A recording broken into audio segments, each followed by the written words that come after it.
ballasting, track laying, controllers, shuttles, drone shots. It's all in this one. Welcome to my winter update.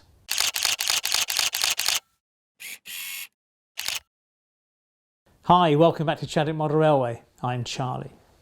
Now I thought I'd kick off with a train running today, just to show you the usefulness of having this one here, this platform 3 of the main station.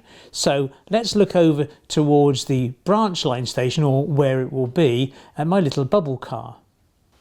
So where the bubble car is, that will eventually be, it will run up to platform 2 of the branch line station, and this little bubble car is just on its waiting time, and now it departs and will run down through these lines towards the helix. Notice here in the foreground is a 125 unit, and there are first class coaches towards the front of the train. The reason I mention that is that will make sense a little later on.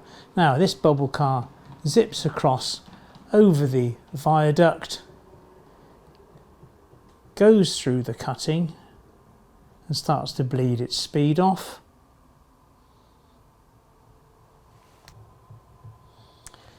It emerges from the cutting and then makes its way through the double slip and then over into the siding. That will be platform 3, and then its speed should bleed right off as it's brought to a halt, and it should stop just about here.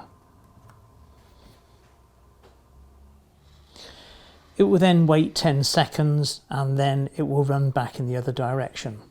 The reason it stopped almost exactly where I pointed is because there is an insulated fish plate just here, and then when the train crosses it and draws current from this section, it gets a stop command from train controller.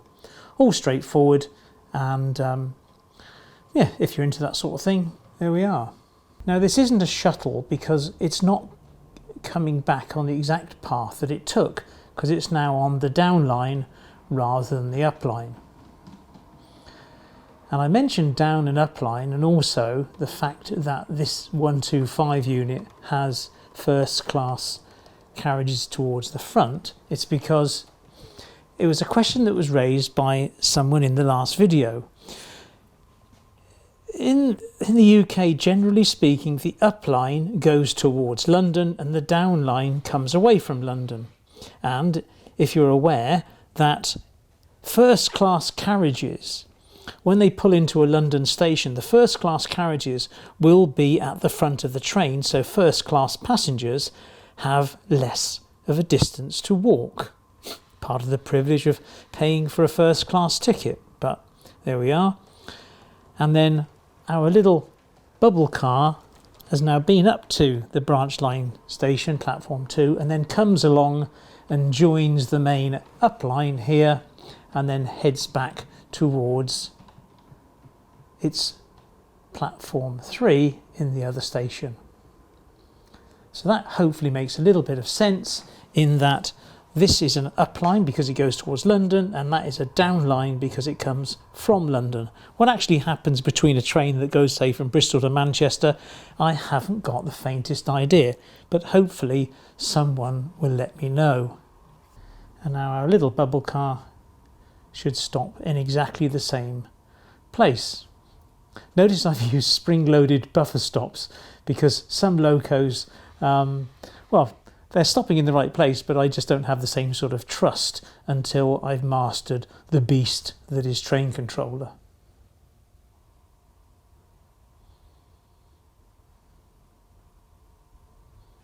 In the previous video, the subject was on weathering track where concrete track goes into wooden sleepered points, because if you just used it straight out of the box from Pico or whatever manufacturer you use, it just doesn't look right. So I did a video there and hopefully got a reasonable result. However, that ballast that you see here isn't actually glued down. I wasn't actually happy with it. And to that end, I think I will make a video in a month or two's time where we look at trying to colour our ballast properly or using different coloured ballasts so it looks more natural. Which takes me on to a brilliant comment that was made on that last video by a train driver by the name of Carl. Now I shall read out Carl's comment, and as I go through it I'll put up some video and some stills of ballast that I've seen locally.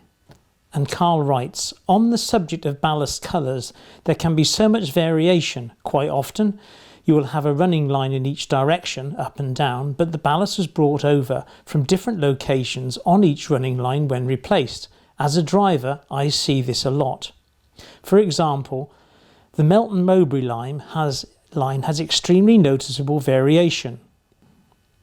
The up line has ballast quarried at Mount Sorrel, prepared and brought up from Totton, and is famously a vivid pink shade. However, the downline ballast was brought in from Whitmore, or perhaps Whitemore, and is a blue-grey colour. In the sunlight the colours are very bright, and it's something that I reckon is worth considering when ballasting a model railway based on a real location. The naturally occurring variation in igneous rock will vary based on where it's quarried and staged for engineering work. Since most engineering work T3s are usually worked in one through direction, you will get the effect mentioned above, where each line can have a totally different looking ballast on each side. It doesn't always happen, but in my experience it's something you'll find regularly on double track routes that are pretty far from large staging and marshalling yards. So the reason for it happening in my example is probably just because Melton and Oakham are fairly equidistant from Totton and Whitmore in each direction. However, I'd be willing to bet that the ballast near Totton is nearly all pink, but the ballast near Whitmore is nearly all blue. That's just because Network Rail are more likely to make the effort to source the materials from a nearby staging marshalling yard than have a larger engineering work site when staging yard is nearby. Network Rail would be most keen to go through more complex effort running the T3 and ballast replacement over numerous lines at once if they were not far from the staging location. I imagine British Rail did the same. It just makes sense from an operational perspective. If a tamper and stone blower turn up to replace a patch, you'll get a mismatched area of ballast colour, because the equipment like that can just be sent from any random siding in the country, with whatever materials it was carrying or supplied with previously.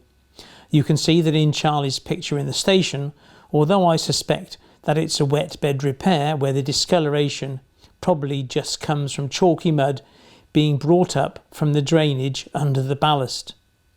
All that feels like a very complicated way of saying sometimes the ballast doesn't match on both lines. But I hope someone appreciates the explanation. Essentially, I'm just trying to say that it doesn't all have to look the same or even similar. So Carl's point is actually that if you have one depot here and a depot here and a quarry here and a quarry here, then clearly when the ballast trains come out, this one is going to do its up line and this one is going to do his line. Therefore, you get the disparity in colours, which makes perfect sense. Carl, thank you very much indeed, mate. Now, since the last bit of track building, boards 7 and 8 are now complete, and actually board 6 is too. What does that mean? Well, here's board 7 and 8 when I first started building them, and then obviously I've laid it out with my normal foam track underlay, and then held them down with a good quantity of railway books, popped it on its end, and then fitted some legs, and then onto the track laying. So where are we today? Well, here is boards 7 and 8 both in, along with the 9 tracks that go with it. Quite a simple construction. There's only just a couple of points back here. And here is board 6. And board 6 has no legs. It was just a connection between these two boards. But I had to get this L-shaped board in and fitted first before I could put that one in. There was no way I could sort of build it around. So where do we go from here? Well, I've got one more track to put along here and a little point in here, which will be quite awkward because I've obviously got to get underneath, and there's a little bit of wiring just to sort out, but generally speaking it's in, it powers up quite well, and it all seems to work fine. So what's next? Well, there's another 6-foot board to go in here, and that will then make the turn in towards the base of the next helix, and there'll also be a reverse loop around the outside so then I can run trains from the other helix right around down here, back around and all the way back up to the upper level. So it's coming along well. I've just got to find a new home for all this junk. Now, why do we collect this stuff? So here we are in the track plan, and I'm using the PC-based program known as AnyRail. And hopefully you can see this is the helix that's already constructed, as is all this lot out to here. And now we get to boards 7 and 8, which is the ones I just showed you. And then this is board 6, the one that joins them together. And that little point there is the one that I've yet to put in with this little piece of track.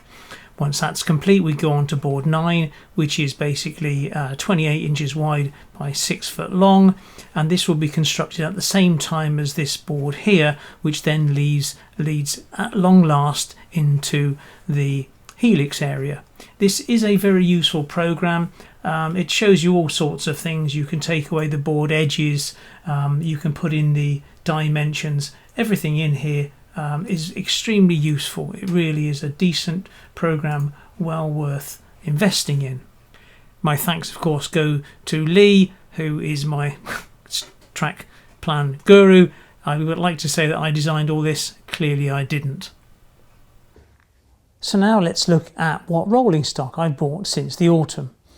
Well, this has been heavily influenced by the Hornby new range and prices, because when those came out, I was absolutely astounded on the prices they were charging for their HST units, and furthermore Bachmann with their super duper class 47. I've no idea how we're supposed to now bring young people into our hobby with these enormous price hikes. I really don't see how we can do it. I've heard these stories about how much the bringing of a container from China to the UK is, but once you stack it full of Bachmann and Hornby shunters and HST units, let's be perfectly honest, it's going to put about £1 on the price of the tens of thousands of things that you can fit in that container. So that really isn't going to wash with me. So that's influenced my sort of buying strategy. So this is what I've done. Well, you may have seen a few videos ago, I did some conversions on these 1980 to 1984 Hornby HSTs, in which I converted them to CD drives rather than the old Ringfield motor, and also converted them to DCC. Well, I went along to the Bath and West Showground the other day and picked this little setup for a staggering £28. Bargain. Next in the line is a 3-car DMU, once more from Hornby, and this series in blue was constructed around about 2007 to 2010 and is DCC ready. So I welcome this to the layout, and because it's plain blue, it's a good crossover colour scheme. Again, a purchase from eBay this time, and not a huge amount of money. Moving further along the line, we have another 3-car DMU set. However, this was a generous donation from a gentleman named David. I won't say his surname, you'll be rather embarrassed. But David, thank you very much indeed. And once again, this is from Hornby, the 2008-2010 series, and once more is DCC ready. They don't have lights fitted, either this set or the slightly older blue set, but it certainly is worth looking into whether we can fit them along perhaps with interior lighting. Moving along a little further, I'm after some more vans to construct a couple of freight trains. So I've bought these, and there's a rather lovely towed van all fitted up with his guard in there. So nice little models, and these will fit in nicely on the Chadwick Freight Trail.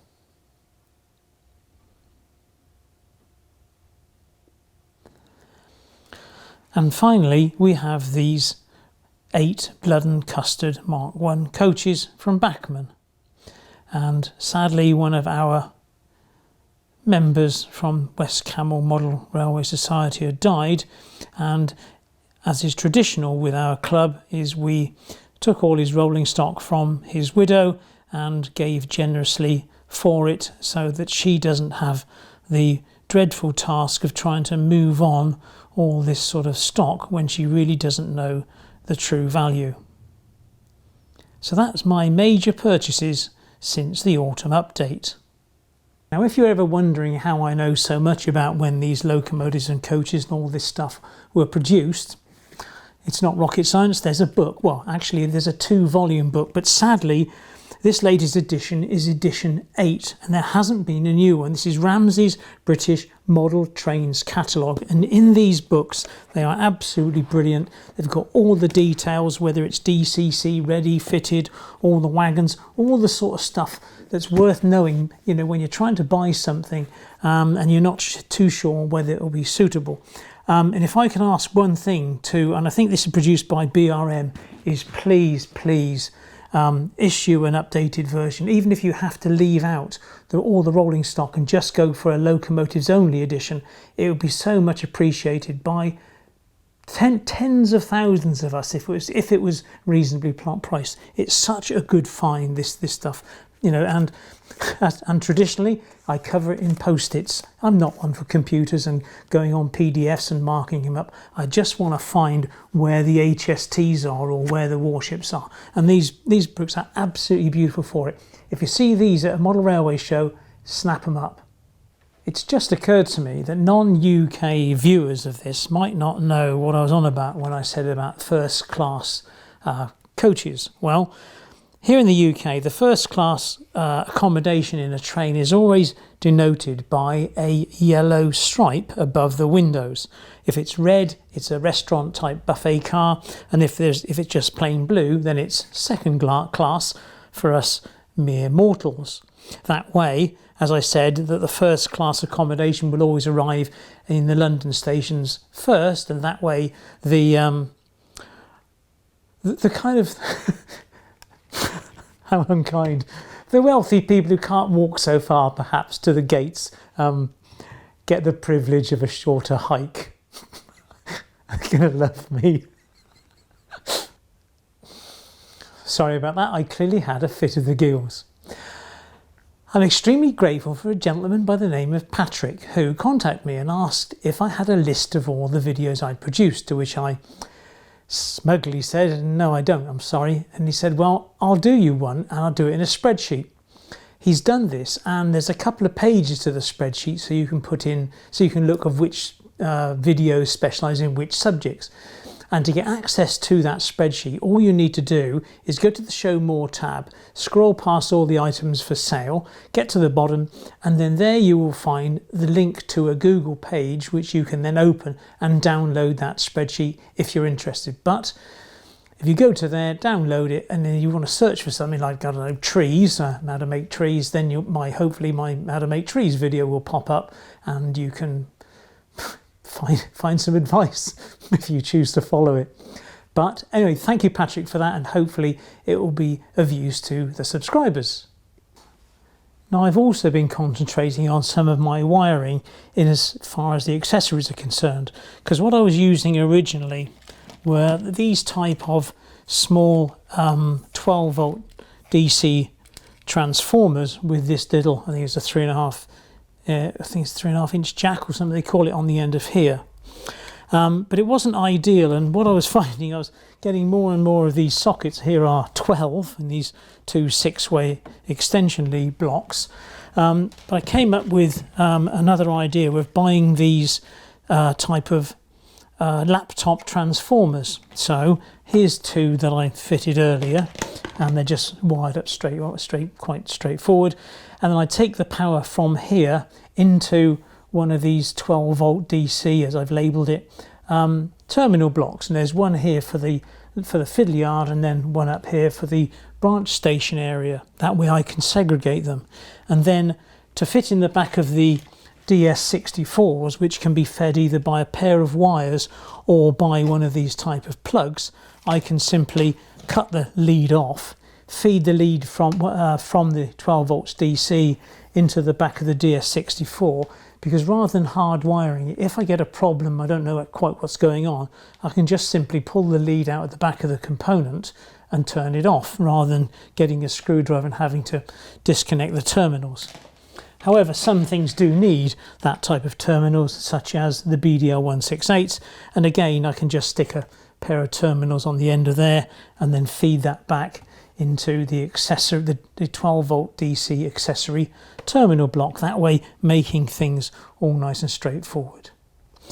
One thing I always recommend are these type of remote controls, because if I want to turn all my accessories on or my railway on, I just press button C and you'll probably hear a few beeps turn up, and then these blocks all light up. And if I turn off the main lights, hopefully you can see some of these lights flashing and the fact that these have all turned on.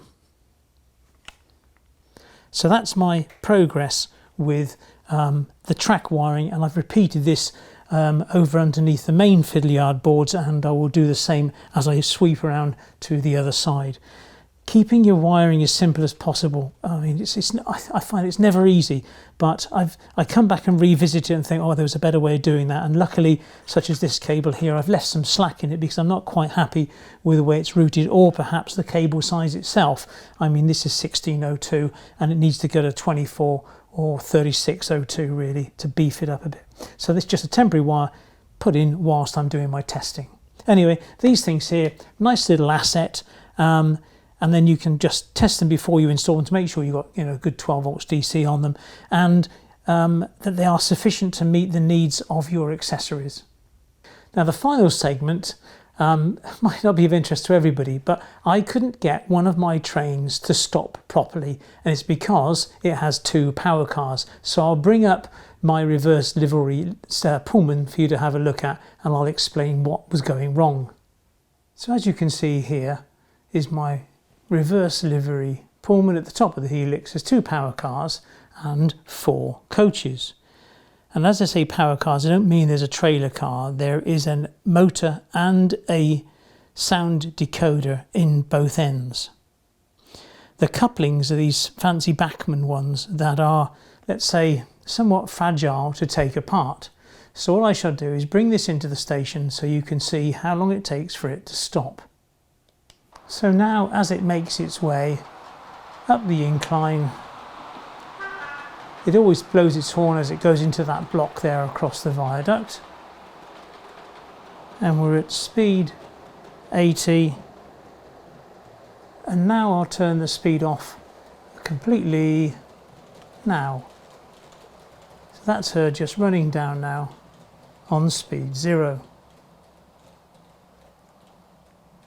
Now, to be perfectly honest, it makes it very, very difficult to get it to stop anywhere precisely.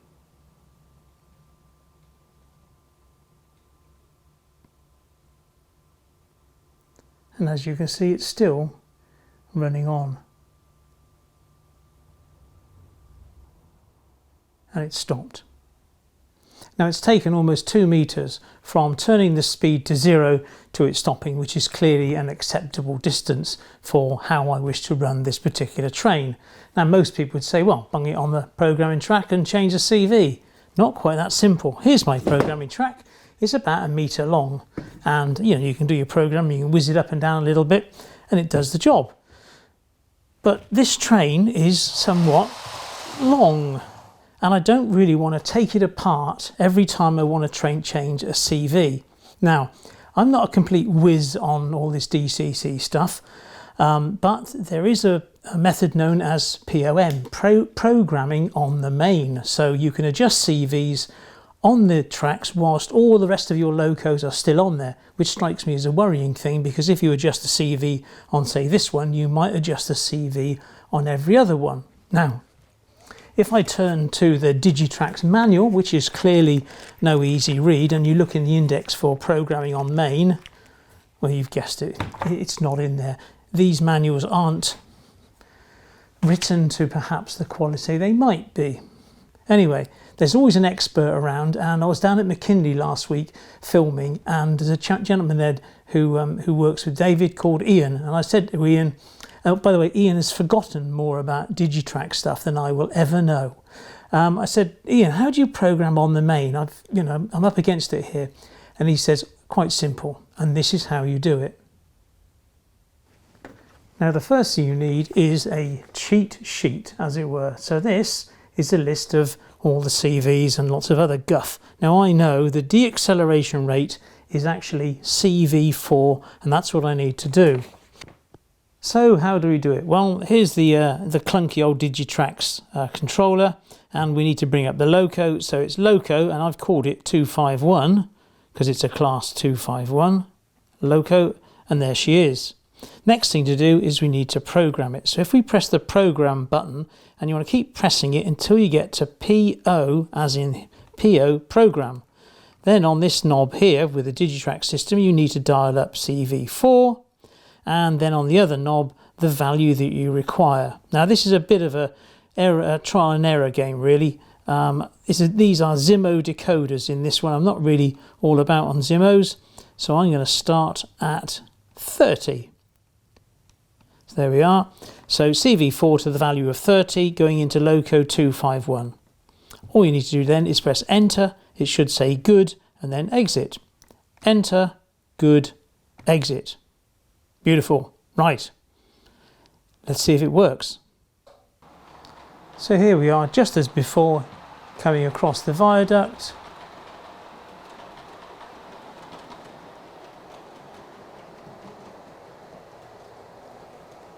And I will put the speed to 0 now.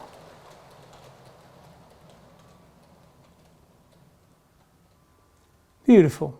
Much better. And there it is stopped. And of course the advantage of programming on the main is that it only affects the one locomotive. The rest of my locos are all safe. What you don't do is you don't start renumbering your locomotives, because then you may well renumber every loco, and that's the last thing you want to do. But programming on the main, select your locomotive and then change the CVs. Obviously every system will be different, but if you're a DCC guy and you're getting into CVs and you're not going to use a programming track, because clearly I couldn't with the length of this train, I don't want to take both power cars off, disconnect them, those wretched little electrical contacts by Bachmann. So by doing it on the main, I can sort it out, and I can adjust the volumes up and down, and obviously the performance CVs. So there we go, another mission accomplished. Well, I hope you found that interesting. Finally, I'd like to thank people who support the channel, and if you'd like to do so, then down below in the Show More tab there's a PayPal link, and of course there's always the Patreon button just here. And if you'd like to become a patron for, I don't know, £1 or £2 a month, then please click the button. If you're not a subscriber, there's a button just there. Subscribing in YouTube is free, so please hit that subscriber button. And in the meantime, there's a video here and here, and I'll see you in 2 weeks' time. Thanks a lot, take care. Bye-bye.